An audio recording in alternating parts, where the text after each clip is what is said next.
So you're about to see the medical scenario, and just a couple things I want you to think about that are particular to this scenario. First is I again want to emphasize oxygen to you, the importance of managing the oxygen appropriately. Fortunately, in the medical scenario, the airway is only comprised of three things, and that is I'm going to assess the airway, I'm going to check for ventilatory status, and that can be a visual check, say the word ventilatory status, or check how well he's ventilating. And I think it's also a good idea to listen to lung sounds at that moment in time, even though you may still do it again during your secondary assessment. And lastly, placing them on high flow oxygen and putting that oxygen somewhere where you can visually see it, so that if it's not there in the scenario, something looks wrong to you. We fail a lot of folks on that. The other thing is I want you to move your way through the whole skill. Keep your pace, start to finish. Do it in order and do that whole skill. Don't fade. So oftentimes we see folks who start very strong on that skill and then they start to fade and they start to skip things towards the middle. And the problem with that is what I like to call, I use an Easter egg hunt example for that. And what it is, when we design these scenarios for you, we're going to hide little Easter eggs in there, things that we want you to find, little surprises that we're going to hide in there for you. So we may have a patient where we make their blood pressure and their chief complaint indicated for nitroglycerin administration. We may set up the whole scenario so that everything is indicated for nitroglycerin administration.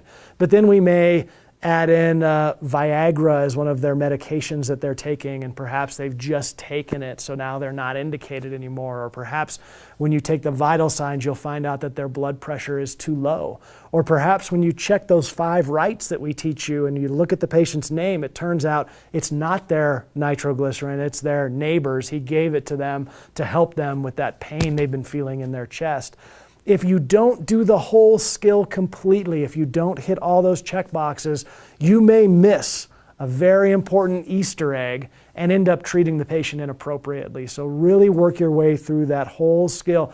Even if from the very start, based on the chief complaint, you have a very strong idea of what medication you want to give, don't jump to the end and miss a bunch of steps in between. Do that whole skill. Know your medications. I talked to you about that a little bit at the beginning of the video. Knowing your medications is incredibly important. Your doses, your rates, your routes, your indications, your contraindications. We're going to try to find ways to make your medication administration complex. And if you don't know all that information, you're going to score off and unfortunately possibly fail your skill. OPQRST comes up in this. And I think that's a little bit of poor design on the part of the National Registry in the aspect that OPQRST doesn't fit into every scenario we can give you. We're going to show you an anaphylaxis scenario where OPQRST does not perfectly fit. What's more important is that you ask 8 questions of the patient, and hopefully those questions are clinically appropriate for the patient. So if we give you an obstetrical patient, you may not be asking anything like OPQRST. That might be a good guide for you for some questions you might want to think about. But questions about how long they've been having contractions and how far they are apart and how intense those contractions are and vaginal discharge and whether or not their water has broke, those are now important subjective questions that you should add in. I'm looking to give you, as a proctor, 8 points, and I want you to try to come up with 8 clinically appropriate questions for me. It may not always be OPQRST. Sample is very applicable to just about every scenario we run, so you can guarantee you're going to be using that. But as you're listening to your lectures and we're teaching you about chest pain and anaphylaxis and obstetrics and altered mental status, try to think of questions that are actually appropriate for those different patients and think about those questions when it's time to do your skill. Last, the physical assessment. Physical assessment tends to be the 5-point box that students struggle the most with. When you're listening to your lectures in class, Think about physical assessments that are appropriate to the patient that you're treating. What types of physical assessments would you like to do on that patient? For a chest pain patient, maybe you're going to want to listen to their lung sounds, see if they have associated work of breathing, see if their chest pain increases when you push on their chest. Check if they have any medic alert tags that they're wearing. Look for JVD. Look for pedal edema. Those are all physical assessments that are appropriate for a chest pain patient. However, for an anaphylaxis patient that we're going to show you, now swelling of the tongue and tightness of their throat or redness in the back of their throat, urticaria or rashes, those symptoms become more appropriate for you to assess. Try to think of 5 solid physical assessments that you can do on this patient so we can give you full points. And then call that doctor, administer that appropriate medication, and finish strong.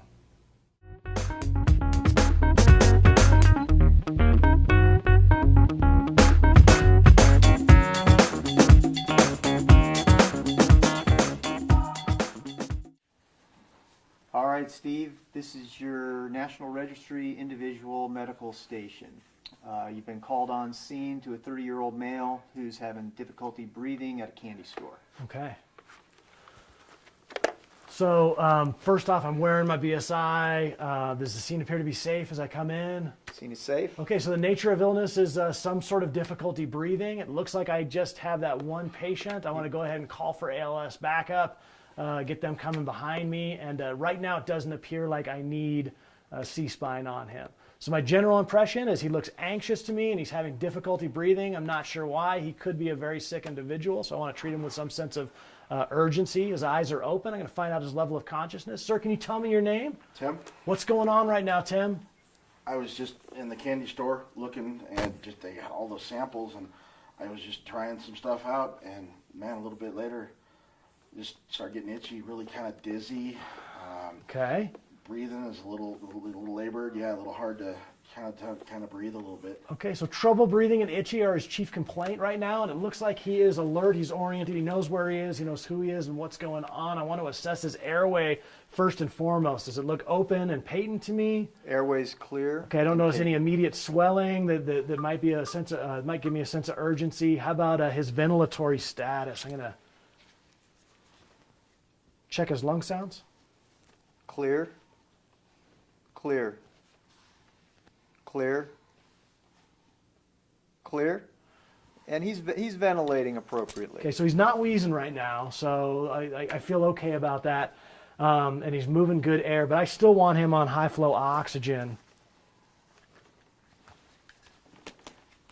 So I'm going to hook up a non-rebreather mask. I'm going to dial this up to 15 liters, fill that bag up. And if it's all right with you, instead of putting this right over his mouth and nose as would be appropriate, I'm going to leave it off to the side just for this skill. But I would want that over his face and his airway, giving him high flow oxygen. Any obvious bleeding on him? No, none noted. What does it look like and feel like to me? His skin is pink, warm, and a little diaphoretic. Okay, all right. Do I immediately notice any rashes where he's having that itching or on his chest or anything like You that? note some urticaria. Okay, all right. And what does the pulse feel like? Pulse is about 114 and regular. Okay, I want to grab anybody who can help on scene, be a historian, and just in case he's unable to help me en route, and I want to load him up. We'll get him on a pram, put him in the back of the rig. We're going to transport him emergent to the closest hospital right now with some concern that he might be having an anaphylactic reaction. Okay, you're transporting emergent. You're in the back of your ambulance. Okay, let's start with what was going on. You said you were in the store and something about the samples. What happened when this started? I was in there, and I was getting some stuff for my wife for our anniversary, and they had all these samples up top, and I was trying some of them, and I had one, and just a little while later, it just started kind of getting dizzy and itchy, and Okay. So you did get dizzy? yeah, hard time breathing. Okay. Did anything make it better or worse after it started? You know what? I went, and one of the gals let me sit down, and that seemed to help. Okay. Seemed to help. Excellent. Good. Have you had allergic reactions in the past just by chance? Yeah, I've had a couple. What words would you use to describe this? Man, I don't know. It just, like I said, I'm just itching, tightness in my chest, dizzy. Okay. You know, So tightness, and then do you feel it anywhere else in your body? Any other symptoms? no, not really. Just tightness breathing. Okay. Itchy. Now, in terms of your previous allergic reactions, on a scale of 1 to 10, 10 being like a little bit of itching on the back of your hand, 1 being like a little itching on the back of your hand, and 10 being like the worst allergic reaction you've ever had, what number would you give this? How severe is this for you? Probably about a 7. 7. How long has it been going on now? Probably about 20, 25 minutes now. How many times have you had a worse allergic reaction than this? Oh, I had one about a year ago that was worse than this. Coughing anything up? Any sputum production? Any coughing, no. anything? Okay. Does your throat feel tight to you right now? No, my throat's not tight now. Okay. So my understanding of your signs and symptoms, right? Dizziness, difficulty breathing, and itching, but mainly in your arms. Yeah, a little bit in my chest and stuff. But Okay. Yeah, Are you allergic to anything? peanuts. All right. Okay. Do you have any? Do you take any medicines? I take. I have an EpiPen. Do you have that with you? I do. Could I see it? Yes. Okay. How about any other medical history? Anything else other than your allergy to peanuts? No, nothing really. I mean, I've had a couple of reactions like this. Okay. What's the last thing that you ate? No, just those samples here. Okay. Had lunch, but that was a couple hours ago. Okay. And you were walking in the store. Is that any other events that were that I'm missing, or no?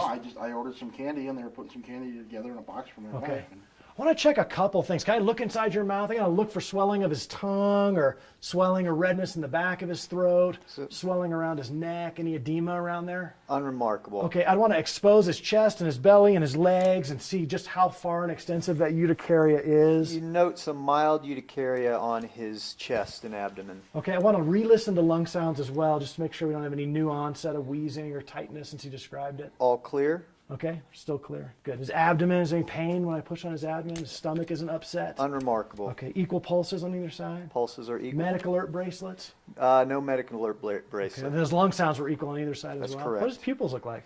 They are equal and responsive. Okay, I think I'd like to, let me take a full set of vital signs on him.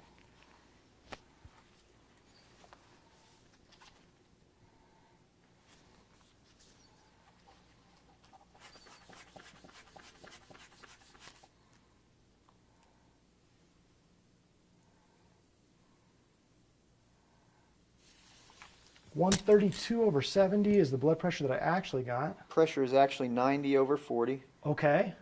I'm feeling a pulse right now that looks like 84 beats a minute at the pulse. is what I get. Pulse is actually 114. Okay, so a little hypotensive, a little tachycardic, and his respers, he actually looks like he's breathing for me about 28, 30 times a minute. That's correct. Okay. And with this right here, right expiration, it's got his name on it. Does this all look good to me, like a intact, usable EpiPen? All intact. Okay, I'd like to call the doctor, get an order to administer this EpiPen to him. Okay. So ring, I'd call the hospital. Hi, go ahead. Hi, this is EMT student Steve. I'm en route to you right now, emergent, and I have on board, how old did you say you were, sir? 36. 36-year-old male who has been complaining of some difficulty breathing, some itchiness, and some dizziness since he consumed candy with peanuts in it approximately 20 minutes ago. He does have a history of allergies to peanuts. That's his primary medical history. Doesn't have any other medical history, and he does take an EpiPen, carries it with him. I have it here in my hand. It looks like it meets the 5 rights. It is the 0.3 milligram adult dose, intramuscular injection. It is so it's the right rate, the right route, the right dose, the right patient. It has his name right on it, and it's not expired.